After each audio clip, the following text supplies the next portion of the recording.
Mag-mix po tayo ng mayonnaise tsaka ketchup, ano. At gagawa po tayo ng merienda natin.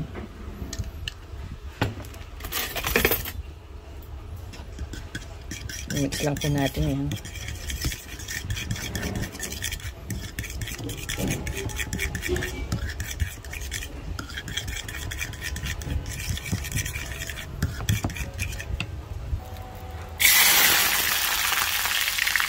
Yan, magluluto tayo ng french fries. Yan, drain muna po natin siya sa paper towel, ano, tapos lalagyan natin sa container, lalagyan natin ng cheese powder.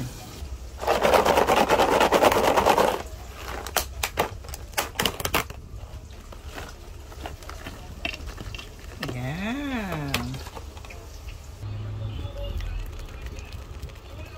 Cheese powder. Cheese powder. Okay na po yan mga kagigil. Merienda na po tayo.